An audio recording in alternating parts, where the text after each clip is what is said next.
And all right, what is up, guys? This is DDP. This is, I guess, live with DDP. Would have made all the sense in the world for me to actually go ahead and run. Oh, your applause. Thank you. I just noticed. Would have made sense if I had actually run the Feeling Dangerous podcast in this case, but you know what? Hindsight 2020. I don't always see that at the time. I just set up like it was a regular show because that's what I had initially envisioned earlier today before I knew we weren't going to have any. First up in the chat, not Glad. This is rare territory we're in. It's almost scary territory. I'm a little bit unnerved by this. Brandon Romero first in the house, followed by Glad. We have for at least the day a new number one in the house. What's up, Brandon? What's up, Glad? I'm sure you'll have your title back next stream. Glad says, bruh, I literally just went to get some chips. Those are crucial moments, man. Crucial moments. Time flies. You gotta be looking for it. Nate Carroll, we almost there. Yes, sir. Yes, sir. AC Maverick 1899. Hi, how's it going? What's good? Everything is going here. Can't say going well. Tweaked my back the other day, so I've been fighting through that a little bit. It's kind of limited my mobility. The joys of adulthood and yard work, where you get mysterious injuries, even just, oh, I'm gonna have to work in the flower bed and organize all of this. Oh, look at that. I just tweaked my back, and now I'm gonna spend 4 days feeling like I can barely shuffle through my house, let alone go out and be a productive member of society. Getting old is awesome. Not there yet, though. Still 29. Paul H., what's up? So, as you can see, I am rolling solo today. Annie was not able to make it. Today was a very busy day for me, even with being pretty much cooped in the house because of my back. I pretty much worked on in my first article for Clutch Points. Had an awesome thing with that happen where I pretty much spent 3 hours really busting my ass on the article, and then some kind of internet blip caused the file not only to not save, so when I tried to post it for review, not only did it not save my changes from the last 3 hours, like literally any of my changes, but it also, it basically kept like half of what I had written and everything else lost, because it's one thing if you click a button and it just says, hey, error, can't load or something. It's another when it redirects you to another page and is like, oh yeah, by the way, bro, you can't get back any of your stuff that you wrote. So then you end up spending another 2 hours rewriting the article, and it kind of evolves in a different way. So that was my experience today. In addition to that, I had a fantasy football draft for a league I've been in the past few years. I say it every year, man. I don't know how much longer, as much as I love football and sports, I don't know how much longer I'm going to keep doing the fantasy football league, because the league I'm in, everybody is hyper competitive, and it's a really tough league to win in. So when you're looking at it and you're like, let's see, I got my day job. I've got like 4 websites I write for. I've got the channel with prospect and everything I have to produce content for.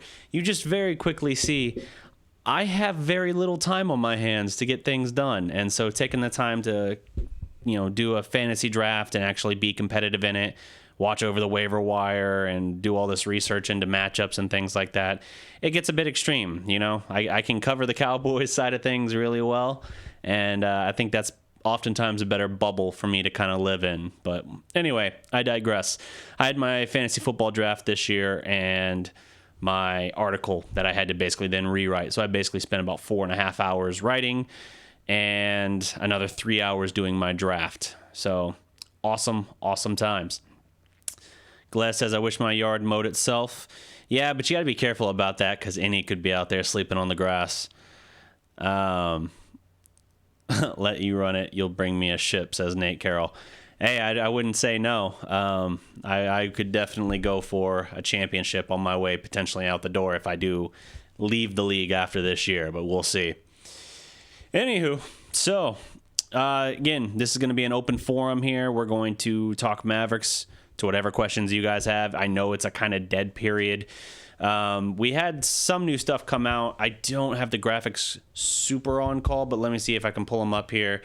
I got some of your guys' feedback on this already, but the Mavericks had a leak of the new City Edition court design, and what we saw was kind of interesting. Now, the design, in addition to having a kind of graffiti-looking font, which I thought was the most interesting thing to it, it also features a lot of green. I like seeing the green come back into the design for the Mavericks because that's my nostalgic color regarding the jerseys.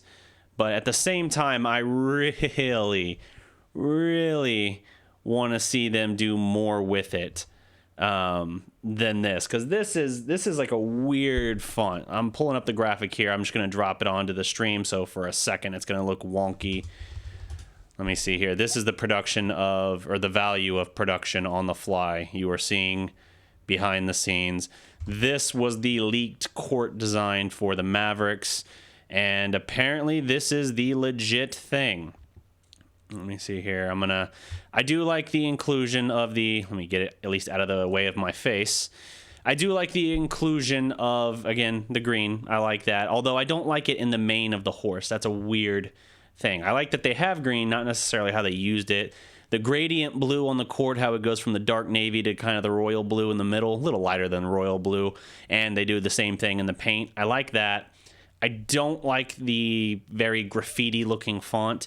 I love the Dallas skyline at the bottom, and I love the kind of more minimalist design on the court itself. You know, you just have the American Airlines Center logo, but you don't really hit them over the head with too much more than that. I think that's a good direction to kind of take that. It allows you to kind of enjoy a more simplistic thing. You don't need, 5 Mile on there, which that sponsorship ended. You don't need all that extra stuff pasted on the court and distracting from everything else going on. But it is what it is. Let me see. What do you guys think here? I'm going to hide that for a second. Bro,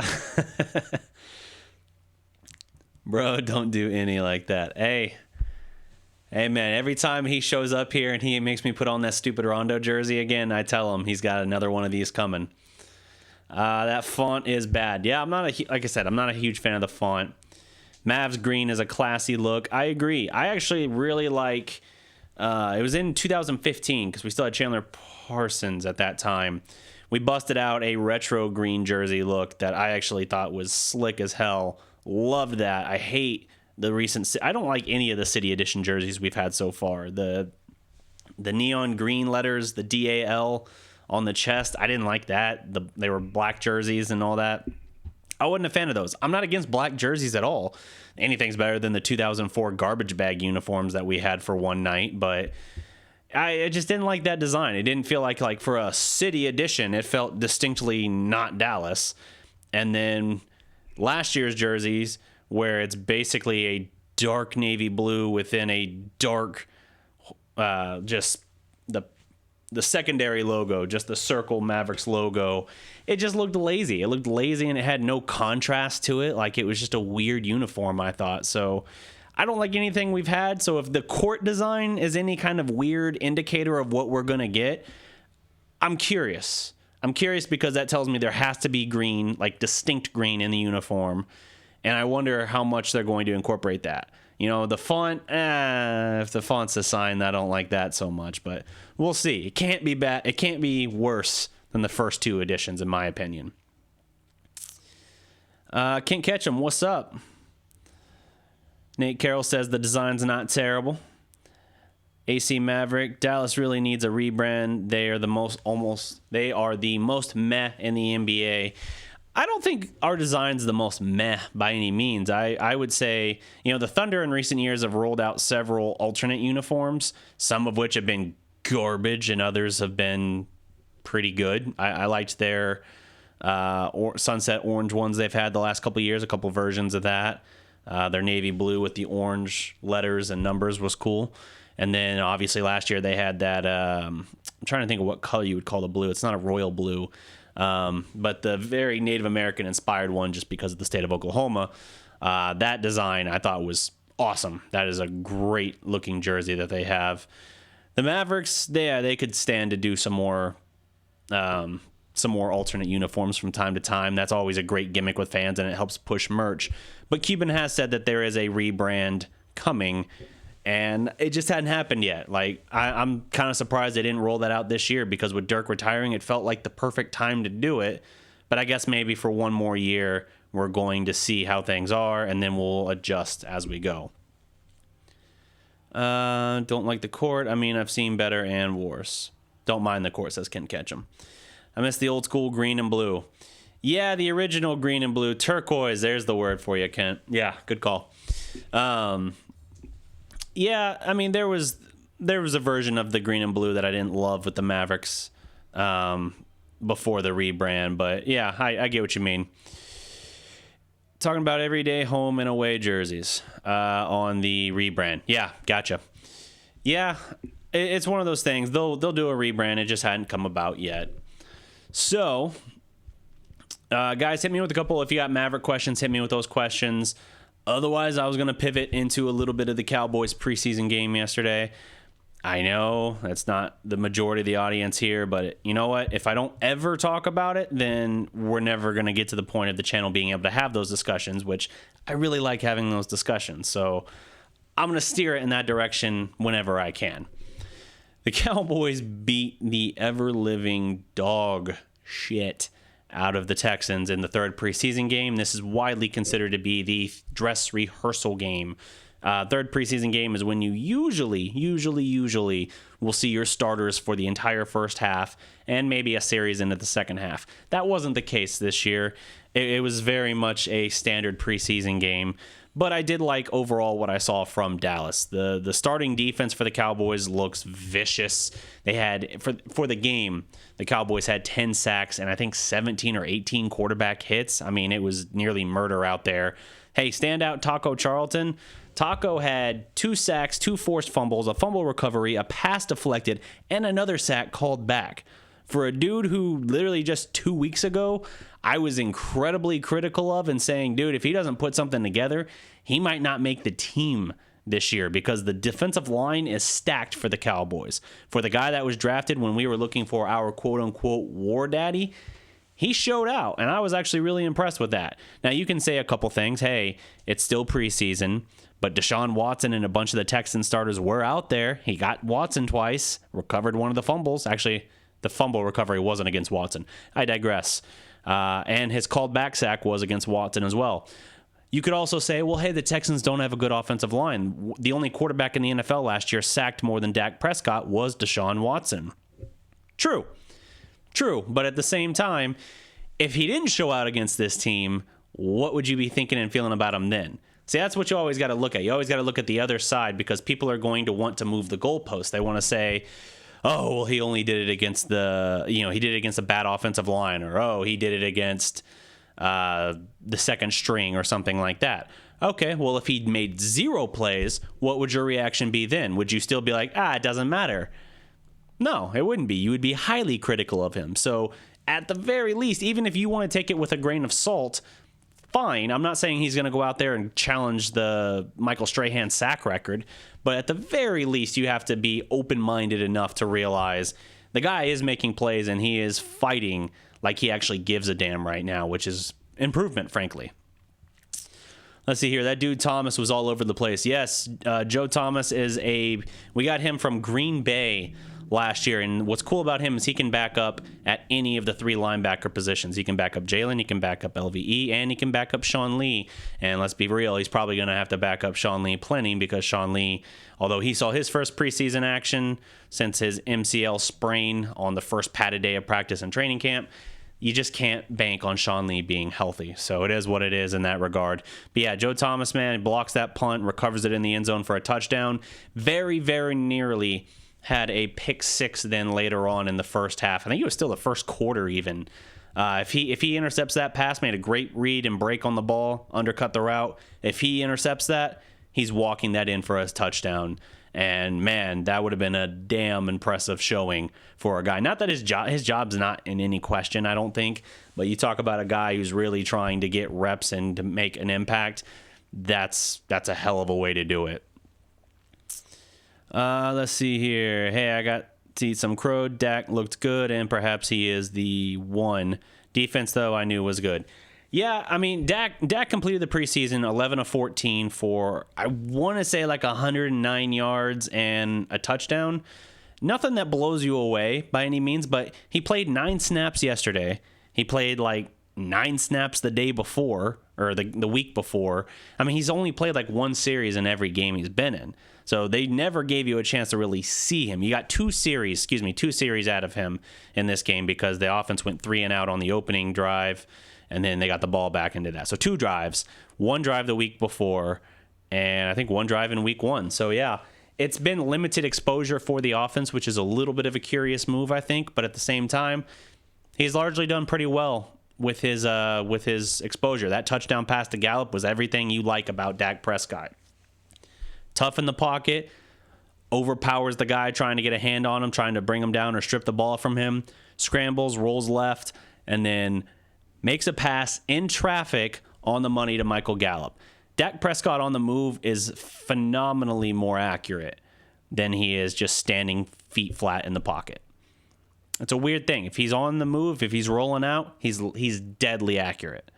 I don't know why the Cowboys don't implement it more, and don't talk to me about the Scott Linehan naked bootleg, because teams figured that out after his rookie year, and then he started getting killed in his second year every time he rolled out, and the edge rusher was just right there waiting on him.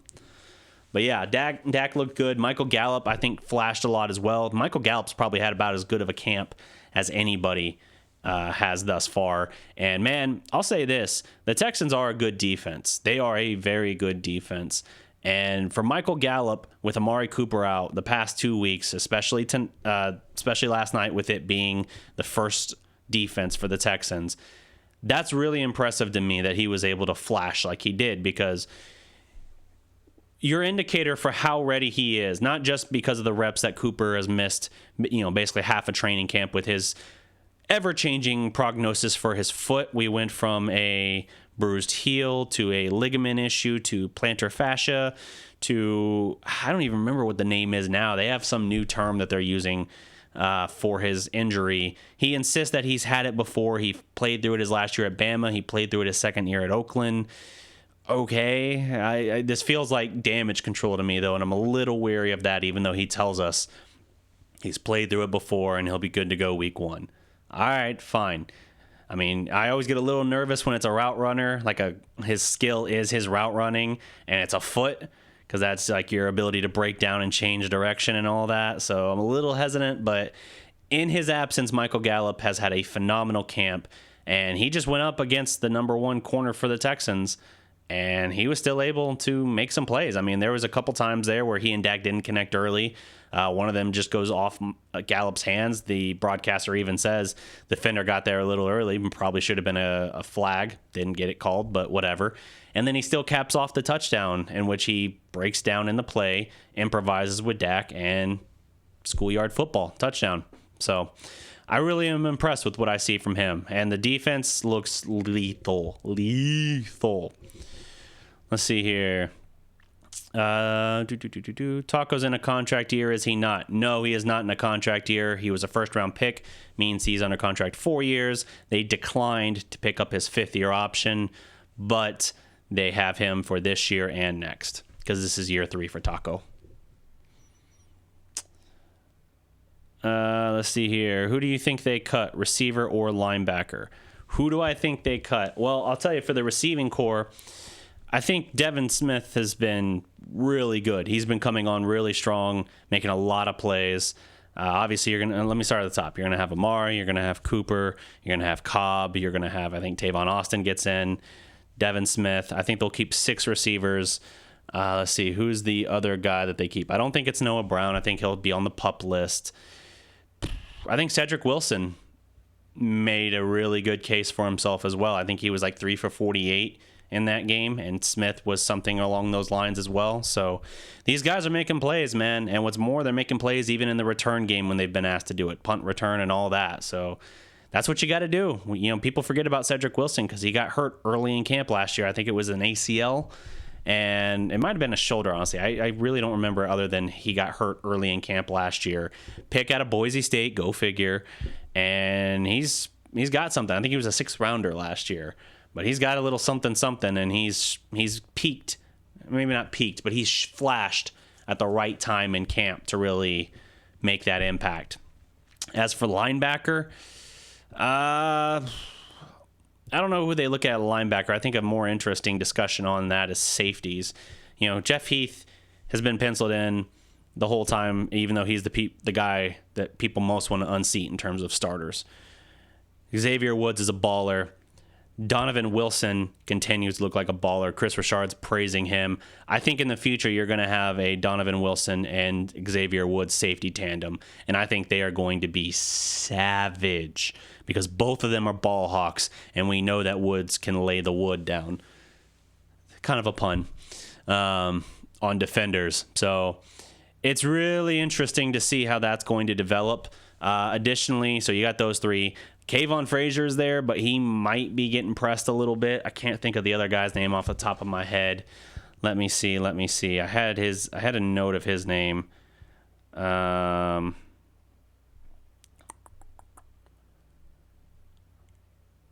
to find it. I took a note in the game of his name. He had an interception too, so it's bad. I feel like that I didn't remember it.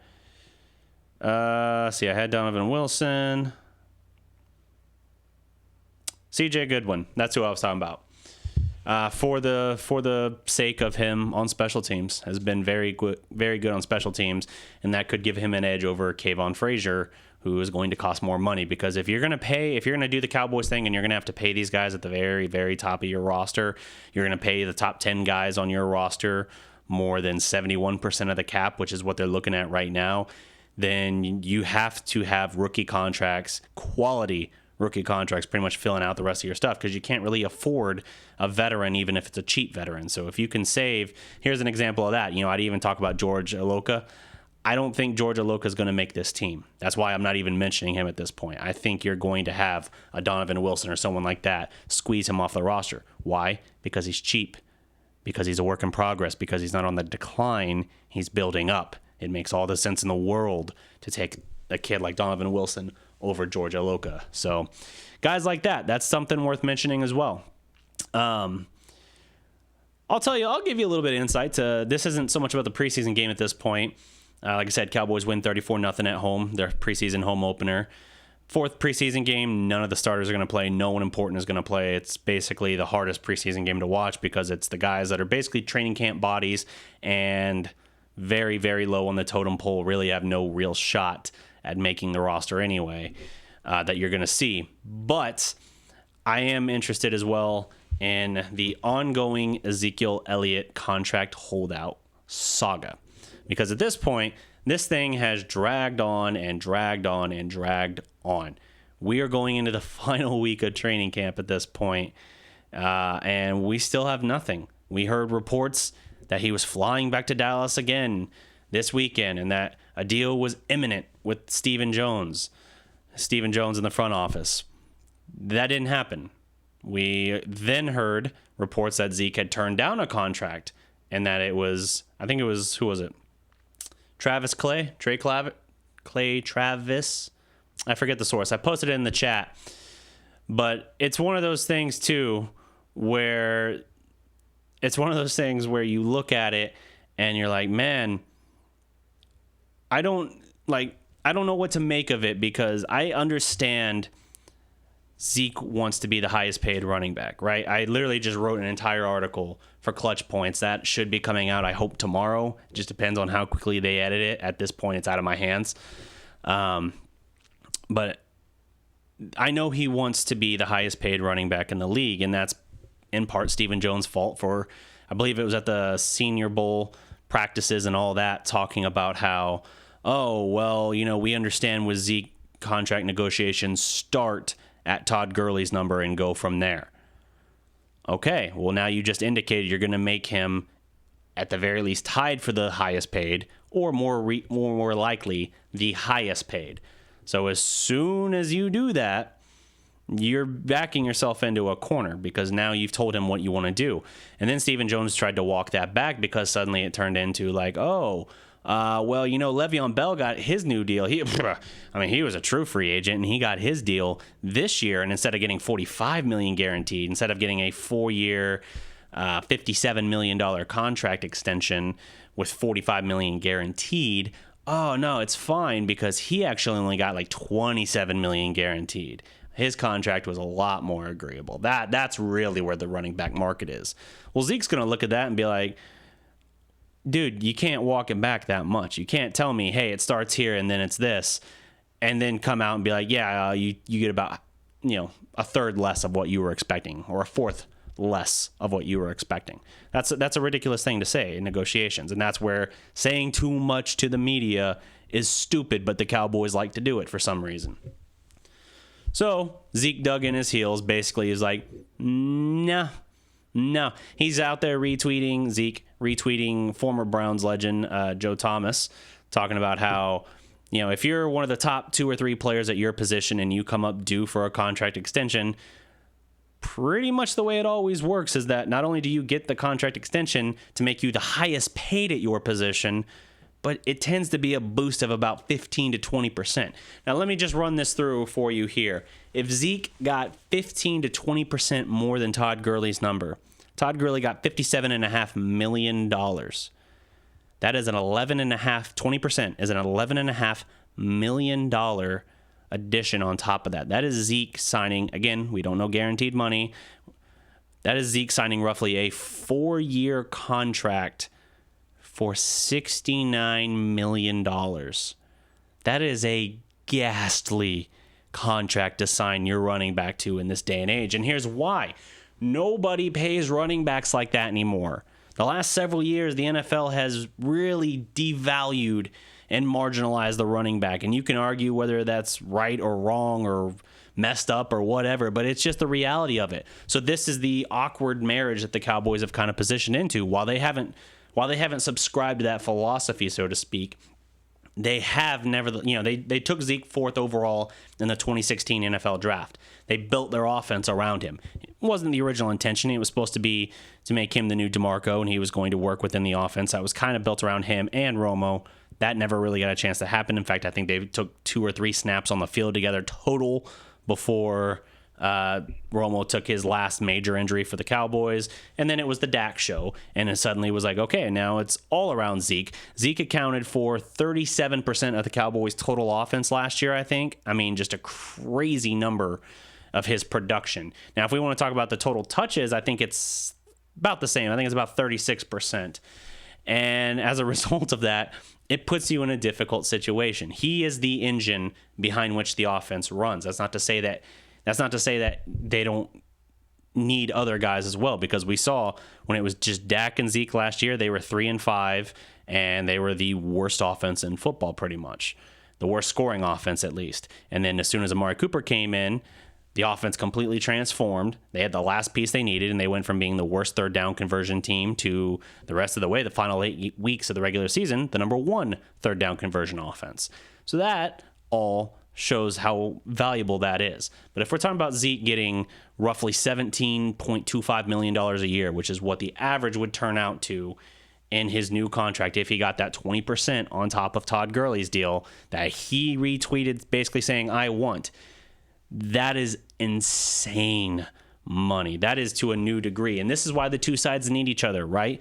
Because the Cowboys, they have a team that is built and ready to win a Super Bowl, but Zeke is crucial to that formula. And Zeke knows, looking across the league, almost nobody is paying that kind of money to a running back anymore. So if he wants that contract, he has to get it from Dallas, not just from the convenience of him already being here and being, ingrained in the system and everything like that. Yeah, of course that.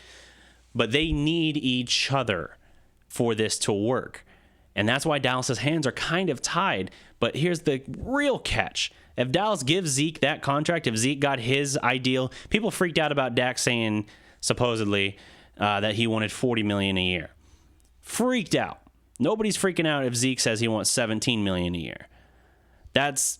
If he's wanting $69 million total and $17 million a year, yeah, I understand. It's not it's 40 and 17. They're not even remotely close. But for his position, that's insanely close.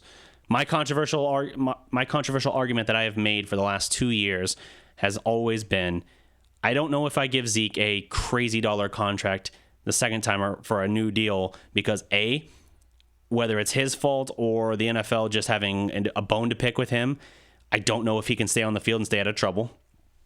B, I don't really want to pay my running back $15 million a year plus, especially not $17 million a year plus.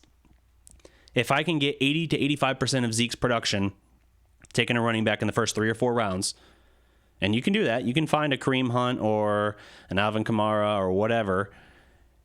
If I can do that and pay him a fourth of the price, hell, at that point, a fifth of the price I'm paying Zeke, if I'm paying $4 million instead of $17 million, if I'm paying less than a fourth of that contract, that's a win. Because you take that money that you saved and you implement it where else you have to for some of these other difficult contract negotiations you have looming in the future. Jalen Smith is locked down now. That's great. That is a phenomenal deal for the team. Very team friendly. Works for him. He sees the big picture. It works for him. I like that. I love that. But that's one of those difficult things you have to figure out. So Zeke, if he's wanting that much money, that creates chaos. And if the Cowboys, let's say the Cowboys did give him that money. Let's say the Cowboys signed Zeke to a 4-year, $69 million contract that pays him $17.25 million a year. They would never be able to trade him. Ever. So even if they looked at it and they said, hey, it's fine. We'll sign him now. We'll draft his replacement either this year or next. And we'll go from there. We'll have Pollard and we'll have this new guy that comes in, and we'll be able to get for a quarter of the price most everything we would get out of Zeke. Fine. You have an offensive genius in Kellen Moore. That should be your thinking anyway. Here's the thing, though. You're not going to be able to move a running back making $17.25 million per year. You just wouldn't be able to. That is Zeke's outlandish demand, or at least that he voiced approval of, saying, yeah, this is what I want. I want this. That makes sense to me. That doesn't make sense for the team. That doesn't make sense for that. I understand you see the DeMarco Murray parallel, right? That's the problem here. For the Cowboys, they're like, hey, we don't subscribe to that theory of the running back being devalued because we haven't devalued running backs. Look at this. We took Zeke 4th overall. People told us not to do that. People told us that was crazy, but we did it.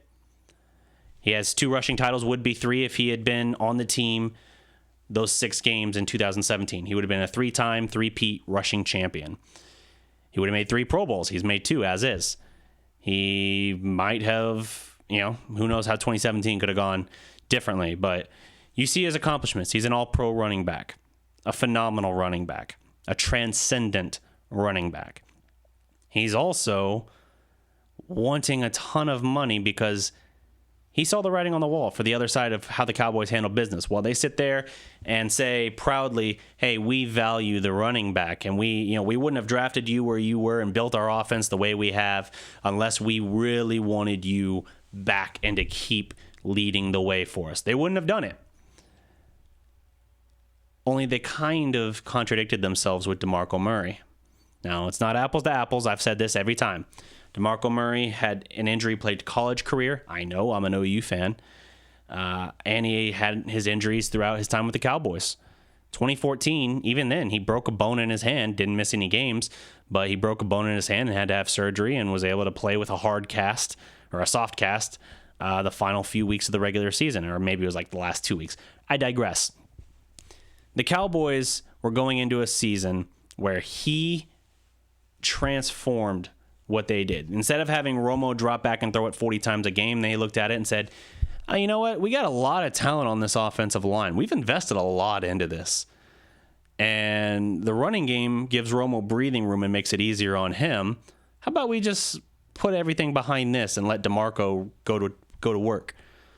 Well, DeMarco did work. DeMarco ran for over 1,800 yards, beating the single-season franchise record for the Cowboys. And as the season wore on, all we kept hearing was, hey, when the offseason comes around, we're going to take care of DeMarco. We're going to lock him up. We're loving this. We love everything about this. Well, what happened when that came around? Sure, they wanted to keep DeMarco, but they wanted to keep him at 4 years for $25 million. That doesn't even include the guaranteed money. They did not value DeMarco the way that they insinuated they did. DeMarco had earned a bigger contract, and they had no intention of giving it to him. But along the way and all the build-up for that, you can bet they ran his ass into the ground. Because that's what helped their team.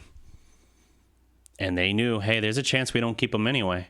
Because he's earning himself a lot of money, and there's a good chance he's not going to want the offer we're going to give him. So they ran him into the ground, and then they basically waved bye-bye, letting him go to in-division rival Philadelphia to the tune of 5 years and $42 million. I believe $27 million was guaranteed off the top of my head. I mean, just think about that. The Cowboys offered a total of $25 million. We don't even know what the guaranteed was. Eagles were given him more guaranteed money up front than what the Cowboys offered at best if he had lived out the full contract. It's insane. You don't think Zeke and his team are aware of that? That they looked at that, in hindsight, as Zeke's doing his holdout. You don't think they looked and brought up DeMarco's name a couple times? Like, I don't know, man. I got 2 years left on my deal. My contract, I am never going to be more valuable than I am right now. Do you really think that I could go out there for 2 more years, take the wear and tear at the rate that I've been taking it? Again, he was 37% of our total offensive touches last year. That's his receptions, 77 for 546, and his rushing yards, I think 301, 30, something like that, just over 300 carries for another 1,400 some odd yards. On total, Zeke had 2,001 yards on the season. That is 36% of our offense's total output on the season. You think he's looking at that and saying, yeah, if I run another year or two of that, and let's be real, the Cowboys picked up his 5th-year option, so at least another year of that. They probably would have entered negotiations with him anyway next year. I honestly believe they would have. But you don't think he's looking at that and saying, yeah, let's see, Todd Gurley got his contract over here last year, and he got a crazy contract that no one expected. People said the Rams were crazy, and he kind of broke the market for a minute for running backs, for the elite running backs. You don't think Zeke is looking at that and saying, yeah, if I don't get a new deal very soon, the market might reset and it might fall back to earth. I don't want that. I want to buy while the bubble is still inflating and not sell. So if he's looking at it from that stance, he's looking at it and saying, I want my money now, and my value is only going to go down with the more carries I get. I'm not like a running back. I'm not like a quarterback. I'm not like a wide receiver where my value goes up with the more games I play to a point. Quarterbacks can still get crazy dollars even in their, even around 31, 32 years old. Running backs, no. By the time you're 25 as a running back, teams are starting to give you the side eye like, I don't know about this. He wants some pretty comfortable money for a guy that's already had 3 years probably running in college, doesn't even count high school, and then, another 3 or 4 years running in the pros. I don't know about that. It's the nature of the beast as it is right now. So Zeke forced his hand because he looked at it and he said, hey, the Cowboys aren't honest actors in this. They screwed over DeMarco Murray. They're not going to screw me over. So I'm going to cut in line. I'm going to cut in line in front of my Pro Bowl teammate quarterback and wide receiver. And I'm going to try and get my deal done now before too much of that pie. There's only so much pie they can go around the dinner table for the salary cap era. And so Jalen Smith got his deal. Now, to his credit, I think he makes like $2.4 million this year, like crazy low cap figure for this year. The team still has $23 million of cap space for this season. They can get all 3 done. But if Zeke is going to come out here and say that he's wanting $69 million and therefore 17 per, again, that's an extension. That would be after he filled the rest of this year and next year probably. I mean, they would probably front load the contract in a way that worked different than that. But even still, you would look at that and say, dude, if you're taking that much money, you're kind of breaking this system for all of us. Interestingly, though, Dak still wants nothing to do with talking about his teammates' monies. Not interesting as in like, oh, that's surprising, because generally that's what NFL players do. They don't talk about each other's business. So like when Dak was asked after the preseason game, hey, have you talked with Zeke at all, hearing his latest contract demands, and talked about, hey, at what point do you go to him and say, hey, we need to get this taken care of? And Dak basically hit him with thanks, guys. Like, pretty much looked at Rich Dalrymple there and was like, we done here? Cool. And left. Players don't like talking about each other's money. And Dak, I'm hoping that's just what he's saying to the media, because at some point these guys have got to talk to each other a little bit. Like, and I feel like Dak can do it more than Amari Cooper, being that they've been together through the whole ride. But it's one of those things where it's like, okay, guys, we have one preseason game left. At some point, we can't just try and scratch and claw for every nickel we could possibly get. We need to actually focus on what makes sense and what keeps this ship together so that we can contend. Because if the Cowboys have to give Zeke a contract like the one I mentioned he wants, if they have to give him that contract, dude, their championship window goes from pretty much wide open with one of the best young teams in the NFL to narrow thin. Because, yeah, they got Jalen locked down for a while now. As is right now, without new deals for Zeke, Dak, or Amari, all three, I mean, Dak and Amari are entering the year right now basically on prove-it contracts. And I warn Dak critics all the time about this, man. If you want Dak Prescott to go out there and prove it, well, if you're afraid of paying him what I call the Carson Wentz contract, $32.5 million, or up to $35 million, which is what he wants right now, which would be the Russell Wilson contract, which, yes, would make him the highest paid quarterback in the league. I agree. He rates somewhere between 12 and 15 top quarterbacks in the league, I would say. I get it.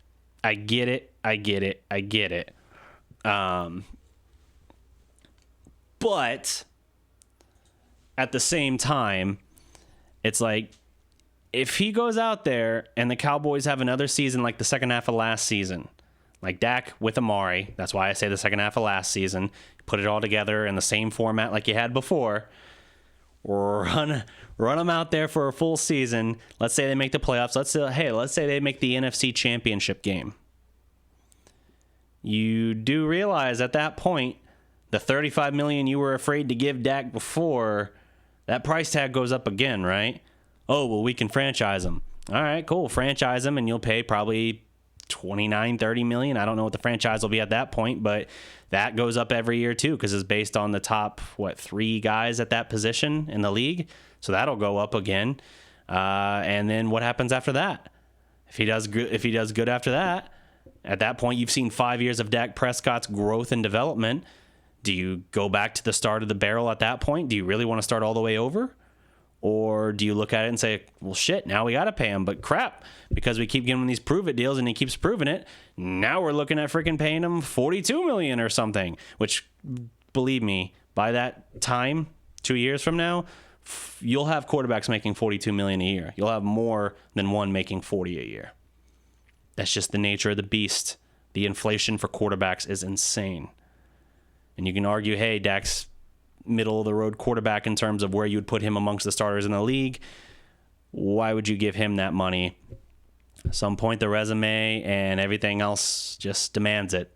You can argue everything else, but that's going to happen. So if you do that, you'll have that problem. With Amari Cooper, you could have that problem too, but you're not going to franchise Amari Cooper, I don't think. I know they initially franchised Dez before they got his last deal worked out, but that was the year they let DeMarco go. But okay, so if you're going to give Amari Cooper either a franchise tag or work out a new deal with him, I get it. You don't want to pay him $20 million. He's not worth that. He's worth, I would argue, for receivers, he's not in that class of Julio. He's not in that class of Michael Thomas. I would say he's probably in the $17 million a year range. I think that's fair, still paying him high dollar for his value, but not absurd compared to the very top class. But it is what it is. So we got to see how that develops. My point is, you can't do 17.25 for Zeke, 17 for Amari, and 35 for Dak. Those numbers no longer work out, even with Jalen being a stupid team-friendly deal. Stupid in like the surprising sense, not stupid as in the unintelligent or unwise sense. It was a great deal for both sides. Really great deal for the Cowboys in particular. So It is what it is, man. The Cowboys have some tough decisions to work out. And, I understand Jerry Jones saying, when have I never not gotten a deal done when I had to? Fair point. He really always has whenever he was willing to make the deal. But it still serves the purpose. Jerry's feeling a little bit betrayed by Zeke right now because in case you forgot, Jerry stands behind his players like no other owner in the NFL. Jerry stood behind Zeke when Zeke was dealing with all kinds of off-the-field issues and legal issues, including as recently, literally, as this offseason. He literally tried to take down the freaking commissioner of the NFL in 2017 when he felt like his running back was not getting a fair shake, wasn't getting fair treatment, and that he was being targeted and victimized because of the team he played for. Jerry went to bat for Zeke to the highest level he could. So you don't think Jerry's looking at Zeke on his holdout and thinking, dude, what the hell? I had your back. You're supposed to have mine. Dak is here. He's in contract negotiations. He's fully participating. Amari Cooper's here. Same situation for him. Where are you? Talk with us. Where are you? We will work with you. But when you're not here, when you're holding out, yeah, we're going to drag our feet a little bit more. At some point, you have to figure it out. But the deal will get done when both teams are serious, when both sides are serious. And right now, someone's not serious. I think Jerry's willingness to work with the demands of Zeke and his team are much lesser so because of the holdout. And if he was just there, it could have already been sorted out for all we know. But it is what it is. Zeke will settle for nothing less than Todd Gurley's contract, and that's putting it lightly.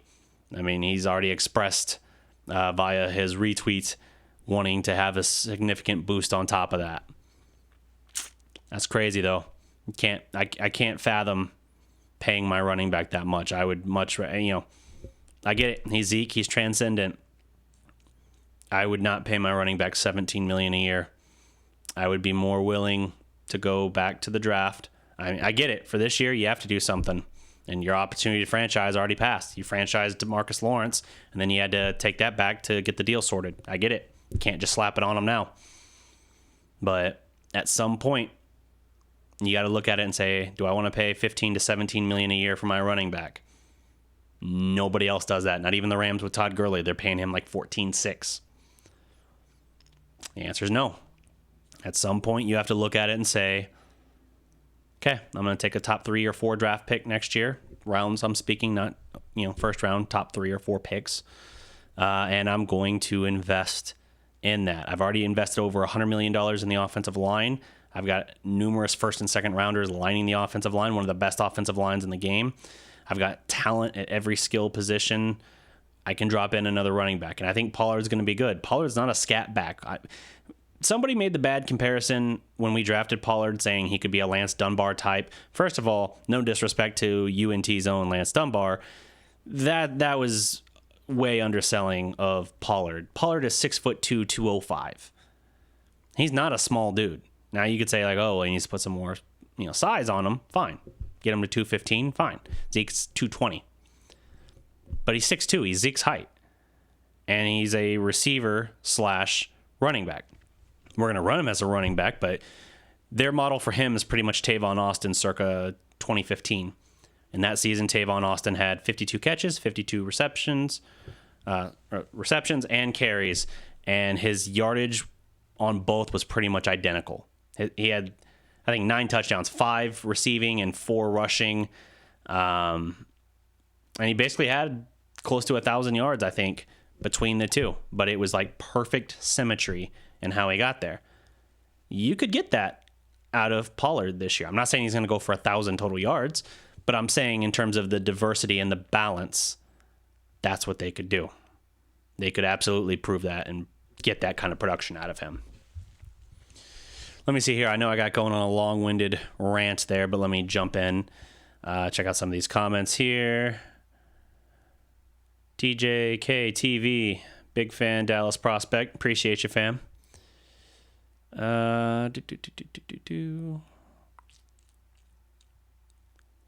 Wide receiver of us is something I tell you. Dak, Romo, GOAT for sure. Work in progress this year. Okay, that's just crosstalk going on in the chat. I mean, guys, let me know in the comments. Sorry, do you agree with what I've been laying out here? I got on a long-winded rant there for a minute about the Cowboys. What do you think? You agree with me? Do you disagree? Next year's free agent class is going to be weak. Not as many third options. I don't know if you guys are still talking Mavericks or Cowboys. Let me see. I'm looking through my notes, seeing if I had anything else I wanted to call out real quick before I wrap this up. It's been going about 52 minutes. My back is getting tight, though, so I'm probably going to wrap this up.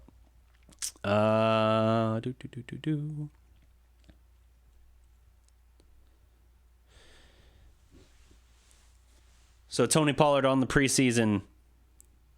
No, Tony Pollard last game, 5 carries, 26 yards. He did have a 20-yard run. He caught 2 passes for 10 yards, but did have a 24-yard touchdown screen pass called back due to a hole. Actually, it was a block in the back, I want to say, by Jason Witten. But very, very good. He's very patient in terms of setting up his blocks. Great vision, great agility. I think you're going to see a lot from him.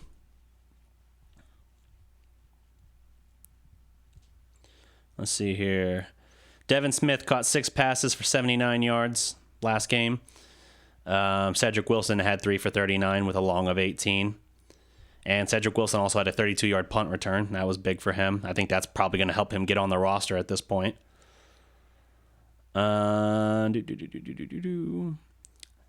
Morris still has some kind of role in the team. He's not going to be, he's going to be the third back. But I think you'll see some 2-back systems and stuff. Both, even when Zeke comes back, I think you'll see Zeke and Pollard on the field together at times. You can line up Pollard outside the numbers as well, and not like outside, but you can line up Pollard like in the slot. He's, like I said, he played about half his time at Memphis as a receiver, so he can give you that versatility. Cowboys had 8 sacks, 10 quarterback hits, and yeah, that's pretty much the gist of the notes I had. But Cowboys, they're looking good. They're 2-1 now in the preseason. Not that it matters. The preseason finale is coming up next Saturday, I want to say. I mean, every other game's been a Saturday, so I would assume.